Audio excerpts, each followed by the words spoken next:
Dr. Sarah Chen had a habit of humming classical earth music while she worked, which never failed to set her alien colleagues' nerve clusters on edge. Today, it was Mozart's Symphony No. 40, and Zixtal's sensory filaments were twitching in what humans might interpret as extreme agitation. Dr. Chen. Zixtal's translation matrix rendered their harmonics into crisp English. I must once again express my profound concern about the modifications you're making to the quantum field equations. Sarah didn't look up from her holographic workstation, where complex mathematical formulas danced and shifted like schools of bioluminescent fish. Her fingers moved through the equations with the grace of a conductor leading an orchestra. "Mum," she responded, adjusting a variable that by all known laws of physics should never be adjusted. "Did you know, Zix, that humans used to think the speed of sound was an unbreakable barrier? Then we broke it. Then we thought the speed of light was an absolute limit. Now look at us. We're about to prove that was just another human misconception." Zixtal's outer membrane rippled with distress. As the Galactic Union's foremost expert on quantum mechanics, they had been assigned to the Earth Science Initiative to ensure humans didn't accidentally tear a hole in reality. Again, the incidents with the quantum coffee maker and the probability-shifting toaster were still classified at the highest levels. "The equations are perfect as they are," Zixtal insisted. "The galactic standard for faster-than-light travel has remained unchanged for 12,000 cycles. It works, it's safe, it's predictable." Sarah finally looked up, her dark eyes sparkling with that uniquely human mixture of curiosity and reckless determination that made other species so nervous. "And it takes 3 weeks to cross a single sector. We can do better. Look here." She expanded a particular section of her calculations, highlighting a cluster of quantum variables. "See this? The standard equations treat spacetime as a rigid framework. But what if it's more like a waterbed? Waterbed." Zixtal's translator struggled with the concept. "You know, those old Earth furniture pieces filled with liquid that wobble when you push them. What if spacetime has similar properties? Instead of forcing our way through it, we could." She made a wiggling motion with her hand, sort of slide through the wrinkles. "Dr. Chen, spacetime is not a human sleeping apparatus." Zixtal's voice modulated higher with alarm. "The mathematical precision required for your theory would be beyond anything." "Oh, we don't need precision," Sarah interrupted cheerfully. "We just need to be in the right ballpark. Look, I've already run the simulations. There's only a 0.1% chance of causing a cascade failure in the quantum substrate of reality. Only a... Dr. Chen, that percentage is horrifyingly high for an experimental drive system." Sarah was already saving her calculations and initiating the prototype sequence. The quantum core of their research facility began to hum with building power. "You know what humans say, Zixtal. Sometimes you have to crack a few eggs to make an omelet. I don't understand what avian reproductive vessels have to do with potentially destabilizing the fabric of spacetime," Zixtal said, their translator now practically vibrating with stress. The holographic displays began flashing warning signals in both human and galactic standard notation. Sarah's fingers danced through them, dismissing some, adjusting others. "It means that progress requires taking calculated risks, and these risks are very calculated. I checked the math 3 times. The Galactic Science Council will never approve this," Zixtal said, their final attempt at reason. Sarah's grin widened as she initiated the final sequence. "That's why we're not asking them. Sometimes it's better to beg forgiveness than ask permission." Another human saying you might want to add to your cultural database. The quantum core's hum rose to a pitch that made Zixtal's sensory filaments vibrate uncomfortably. Around them, reality began to take on a slightly fuzzy quality, as if the edges of everything were becoming less certain about their position in spacetime. "Dr. Chen," Zixtal said with remarkable calm, "I believe this is what humans would call a very bad idea." "Nonsense," Sarah replied, making one final adjustment. "What's the worst that could happen? We're only trying to revolutionize faster-than-light travel, not reorganize the fundamental structure of the universe. She paused, then added, well, not intentionally, anyway. The quantum core pulsed once, twice, and then reality hiccuped. Zixtal would later note in their report, once they managed to find a correct dimension to file it in, that Dr. Sarah Chen's last words before the incident were a phrase that had come to haunt every alien species that had ever worked with humans. Oops, that's interesting. The first indication that something had gone catastrophically wrong, or spectacularly right, depending on your perspective, was when the Proxima Centauri research station reported that its home star had turned purple. The second indication came when the entire Arcturus mining fleet found themselves suddenly facing a wall of what appeared to be liquid mathematics. In the aftermath of Dr. Chen's quantum experiment, Zixtal found themselves in the unenviable position of trying to explain to the Galactic Science Council exactly how one human scientist had managed to alter the fundamental properties of an entire star system. The fact that they had to do this via emergency quantum transmission, since conventional faster-than-light communications were now bending in impossible directions around the affected space, made the task even more challenging. "Let me understand this correctly," said High Counselor Vexusu, their crystalline form flickering with bands of concerned orange light. Dr. Chen's tiny adjustment to the quantum field equations has caused the entire TOV-CD system to. What exactly? Sarah, who had insisted on being present for the transmission despite Zixtal's protests, jumped in before her colleague could respond. Well, that's the fascinating part. We haven't actually lost the system. We've just changed its relationship with conventional spacetime. The stars, planets, and stations are all still there. They're just operating under slightly different physical laws now.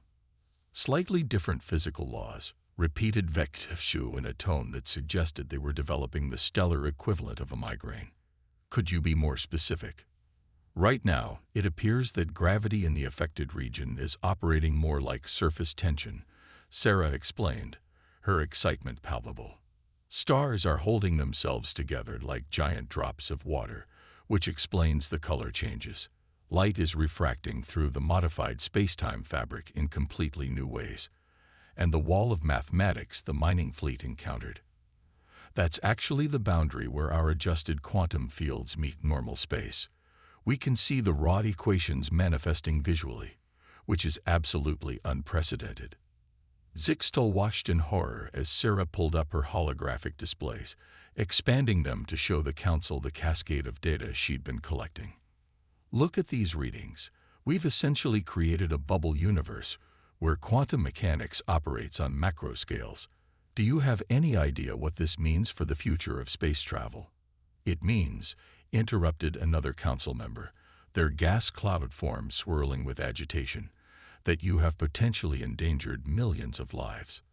The TOV-CD system contains 17 populated worlds, 42 major space stations, and is a crucial hub for interstellar commerce.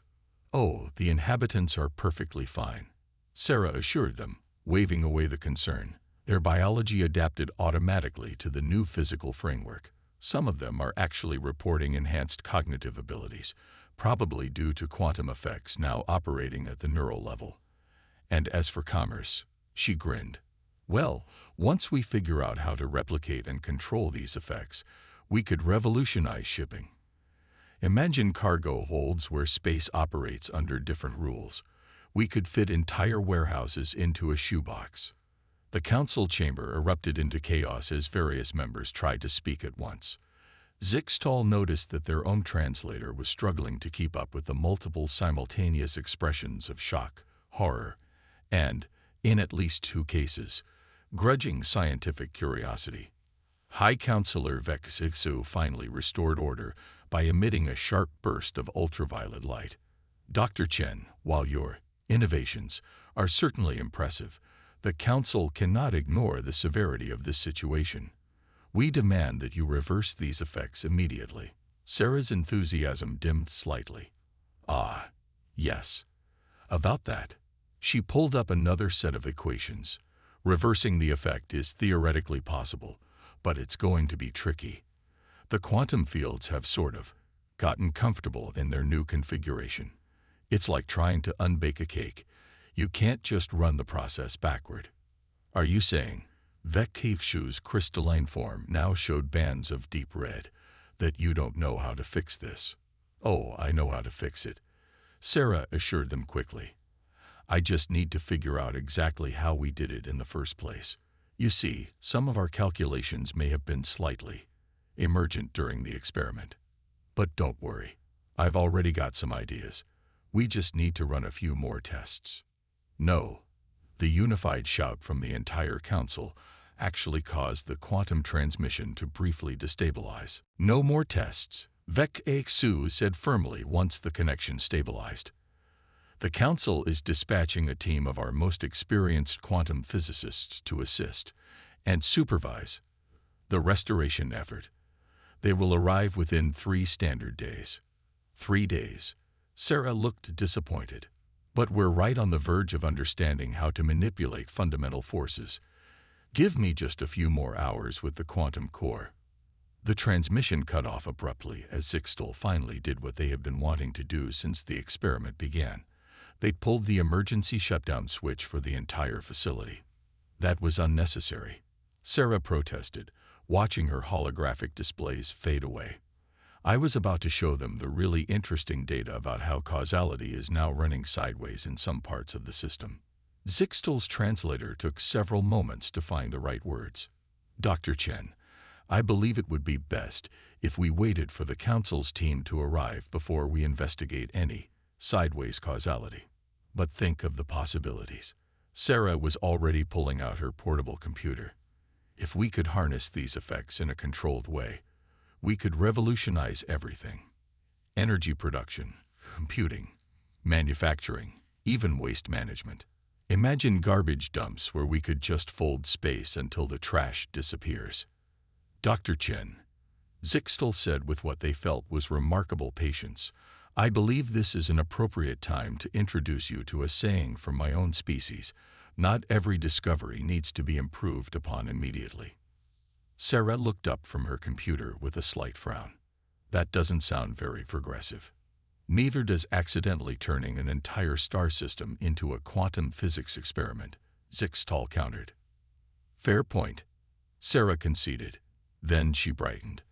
But you have to admit, as far as accidental discoveries go, this one is pretty spectacular. I mean, how many people can say they've created a pocket universe where mathematics is visible? Zixtal's sensory filaments drooped in resignation. I suspect that list consists entirely of humans, Dr. Chen. Entirely of humans. The Galactic Council's quantum physics team arrived in exactly 3 standard days, though due to the strange temporal effects now surrounding the Tau-CD system, they somehow managed to arrive both 2 days late and 6 hours early simultaneously. The team consisted of 12 of the most brilliant minds in the galaxy, representing species that had mastered quantum mechanics millennia before humans had invented the wheel. They were not prepared for Dr. Sarah Chen's lab. What? Asked Chief Researcher X427, their crystalline form vibrating with confusion. Is that device? They pointed to what appeared to be a coffee maker with parts from a quantum computer embedded in its sides. Oh, that's just my quantum coffee maker, Sarah explained cheerfully, taking a sip from a mug that seemed to contain liquid that was simultaneously hot and cold. It superpositions the coffee beans through multiple probability states to find the optimal flavor profile. Want to try some? Dr. Chen, interrupted Zixtal, who had appointed themselves as the unofficial buffer between human and alien scientific approaches. Perhaps we should focus on the matter at hand. Right. Sarah set down her mug, which left a ring on the table that began slowly rotating through various geometric shapes. So I've been monitoring the affected region, and I've made some fascinating discoveries. The quantum bubble we created isn't just stable, it's growing. The assembled scientists erupted into a cacophony of alarm sounds, which their various translation matrices rendered as variations of what? Sarah quickly pulled up a holographic display of the Tau-CD system, now surrounded by a shimmering purple field that was visibly expanding. Don't worry. It's growing very slowly, only about a light year every 3 days. And the really interesting part is what's happening inside. The display zoomed in to show one of the system's inhabited planets. The alien scientists watched in a mixture of horror and fascination as the image revealed cities where buildings seemed to exist in multiple places at once, vehicles that traveled by quantum tunneling through probability space, and citizens who had apparently adapted to their new quantum state by developing the ability to process information through entangled neural networks. The inhabitants have not only survived the transition, Sarah explained, they're thriving. They've started developing technologies that work with the new physics. Look at this. She pointed to what appeared to be a public transportation system that operated by temporarily merging all possible routes into a single quantum state. They're calling it the Probability Express. Isn't it brilliant? This is unprecedented, declared one of the council scientists, a gaseous being whose form was currently cycling through various states of matter. The implications for our understanding of consciousness and adaptation are fascinating but entirely beside the point, interrupted another scientist. This one, a silicon-based life form whose crystalline structure was currently displaying morning patterns. The bubble is expanding. If we don't stop it, it could eventually engulf the entire galaxy. Oh, it won't get that far, Sarah assured them. I've calculated that it should stabilize once it reaches about 100 light-years in diameter. Although, she frowned slightly. There is a small chance it might punch through into another dimension instead, but the probability of that is only about 12%. Only 12%. Zixtal's translator somehow managed to convey both sarcasm and despair in equal measure. Well, yes, Sarah said, pulling up another set of equations. You see, the quantum fields are behaving like a sort of cosmic soap bubble. It wants to find its natural equilibrium state. The only question is whether that state exists in our universe or, she waved her hand vaguely, somewhere else. The alien scientists huddled together, their various forms of communication creating a cacophony that no translation matrix could fully capture. Finally, Chief Researcher X427 turned back to Sarah. Dr. Chen, we need you to explain exactly how you created this effect. Every detail, no matter how insignificant it might seem. Of course. Sarah brightened. Though I should mention that some of the calculations were done on the quantum coffee maker during a particularly late-night session, and there might have been a few variables that were inspired by a cat video I was watching at the time. You know how humans get when we're sleep-deprived and caffeinated. The silence that followed this statement was profound enough to have its own gravitational field. A cat? Video. One of the scientists finally managed to ask. Yes, it was about a kitten trying to catch a laser pointer.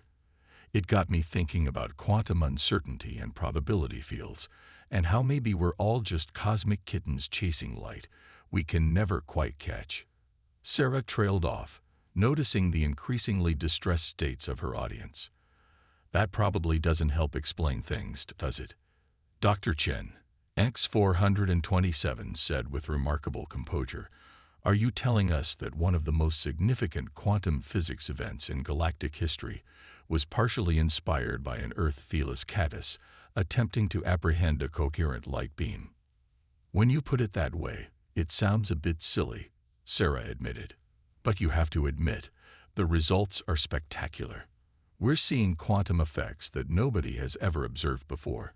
Just this morning, one of the affected planets reported that their sunset lasted for 6 hours because the photons couldn't decide what color they wanted to be. Zixtal, who had been quietly contemplating their life choices, finally spoke up. Perhaps we should focus on containing the bubble before we catalog all of its effects. Right? Yes, containment, Sarah agreed. I have some ideas about that too. Though I should probably mention that my first attempt at containment calculations may have accidentally taught some of the local quantum particles how to dance. They're currently performing what I think is a waltz in the upper atmosphere of the third planet. The assembled scientists looked at each other, then at their equipment, then back at Sarah. Finally, Chief Researcher X427 spoke for them all. We're going to need more quantum coffee. After 72 hours of continuous work, fueled by quantum coffee and what Sarah called emergency chocolate, which somehow existed in a state of being both solid and liquid simultaneously, the combined scientific team had made precisely zero progress in containing the quantum bubble. In fact, their attempts at containment had somehow resulted in the bubble developing a sense of humor.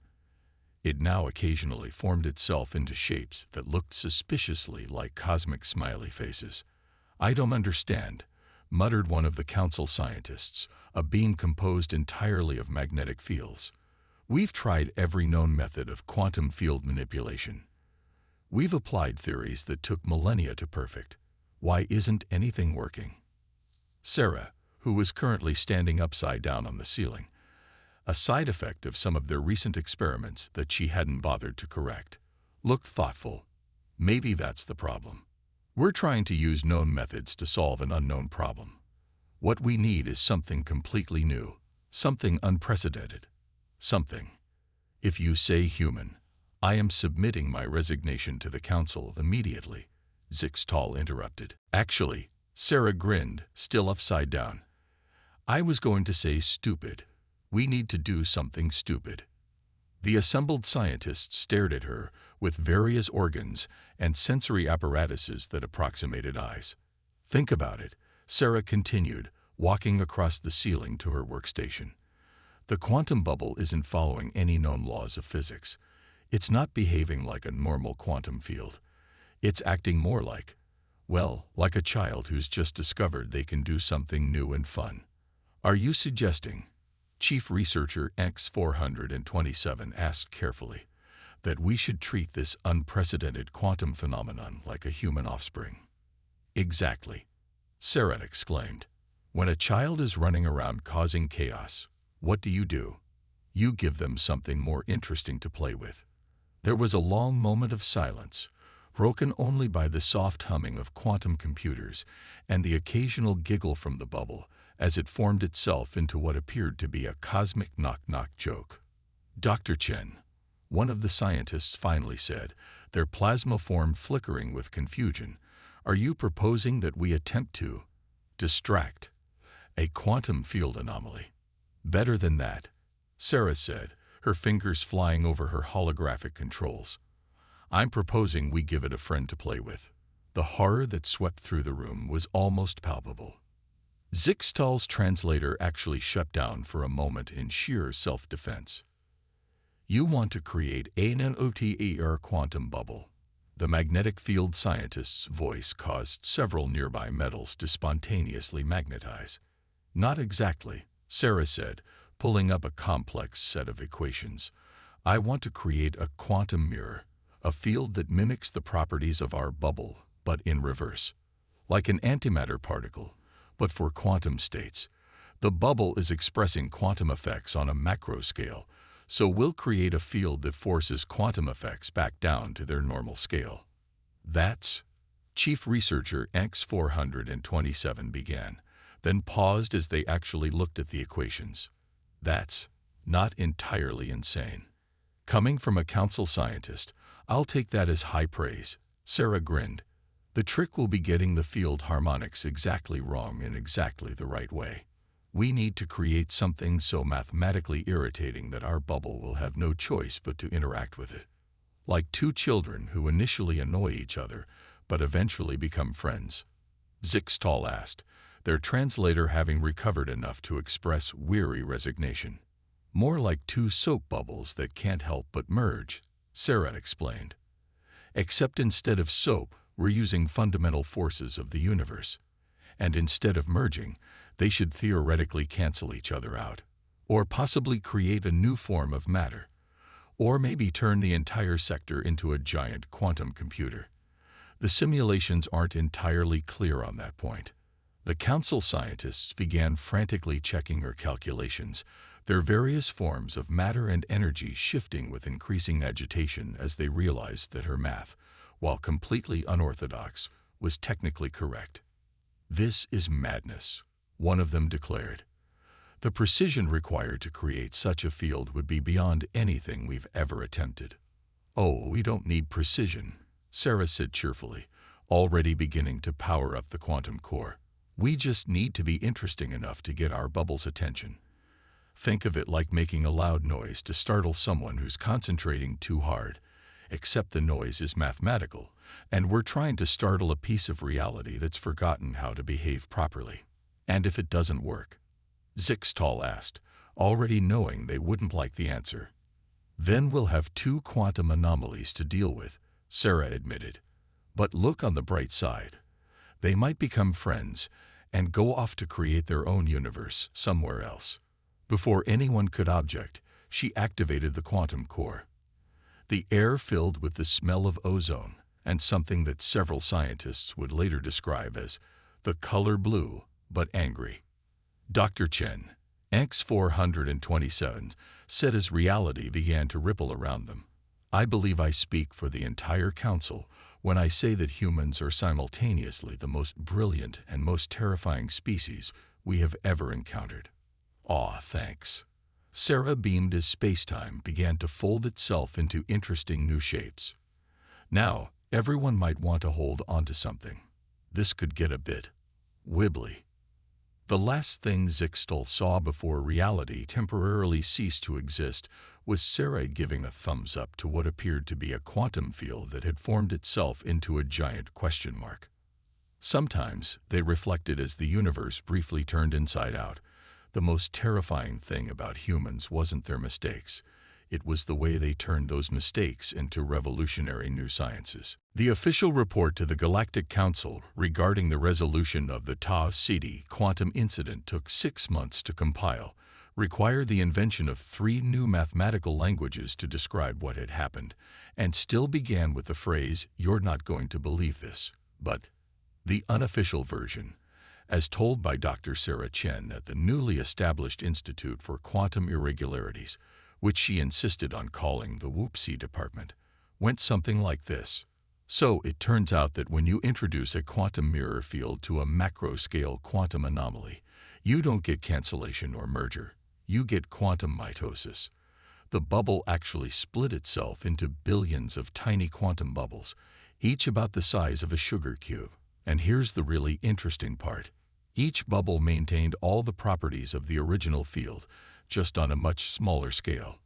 The consequences of this discovery were, to use the official council terminology, reality adjacent. The inhabitants of the Tau Ceti system found themselves suddenly back in normal spacetime, though many of them reported feeling disappointingly classical for several weeks afterward. The quantum coffee maker, somehow, continued to function, though it now occasionally produced beverages that tasted like memories of songs. But the tiny quantum bubbles, those changed everything. "They're like portable pockets of altered physics," Sarah explained to a hastily convened emergency session of the council. "Each one can be programmed to maintain specific quantum states. We can use them for computing, energy storage, waste management, even FTL travel. Just pop one around your ship, and you can quantum tunnel across light years in seconds." The Council's response was to create an entirely new classification of scientific phenomena: human-initiated reality adjustments, HIRA, with the Tau Ceti incident being retroactively classified as HIRA1. Zixtal, who had somehow become the galaxy's foremost expert in translating human scientific enthusiasm into terms that wouldn't cause immediate panic among other species, found themselves appointed as the head of the newly formed Department of Human Scientific Oversight. "The thing you have to understand about humans," they explained to a group of nervous alien scientists, "is that they don't see mistakes as failures. They see them as unexpected research opportunities." Yes, Dr. Chen's experiment could have destroyed the fabric of reality. Instead, it gave us quantum bubble technology that's revolutionizing every field of science. This is typically human. The quantum bubbles, which Sarah insisted on calling whoopsie widgets, quickly became the galaxy's most valuable technological advancement since the invention of FTL travel. Ships equipped with bubble drives could cross the galaxy in days instead of months. Quantum bubble computers solved problems that classical supercomputers would have taken millennia to process. Waste management facilities used bubble technology to safely decompose materials at the quantum level. And Sarah, she was already working on something new. "Look, Zix," she said one day, her eyes gleaming with that particularly human spark of inspiration that now caused immediate evacuation protocols in most research facilities. "I've been thinking about those dancing quantum particles we accidentally created. What if we could use them to teach regular matter how to dance? We could revolutionize materials science." Zixtel's translator took a moment to process this, then produced what might be the most human response they had ever given. "Oh no." Sarah was already powering up her equipment. "Don't worry. I've calculated the odds of accidentally teaching dark matter to sing, and they're only about 20%. As alarms began to sound and reality began to hiccup in interesting new ways, Zixtel made a final entry in their personal log. "Humanity's greatest gift to the galaxy isn't their technology or their science. It's their ability to look at a catastrophic mistake and say, 'I wonder what else this could do.' Other species see boundaries to be respected. Humans see boundaries as suggestions. And somehow, impossibly, they keep being right. Though I really wish they'd stop calling universe-altering discoveries whoopsies." End log. Emergency protocols engaging. Dr. Chen has that look again. In the years that followed, the galaxy would come to understand a fundamental truth about human scientific advancement. It wasn't their successes that changed the universe. It was their mistakes. Their carefully calculated, thoroughly documented, enthusiastically pursued mistakes that somehow always ended up advancing science in ways that no sane species would ever have attempted. The Galactic Council eventually added a corollary to their first contact protocols. If a human scientist says, "Oops," evacuate the sector. If they say, "That's interesting," evacuate the galaxy. And if they say, "Tiny oopsie," well, just hope they've got another brilliant mistake ready to fix it. And somewhere in a lab on Earth, Dr. Sarah Chen was looking at a new set of equations and thinking, "I wonder what would happen if..."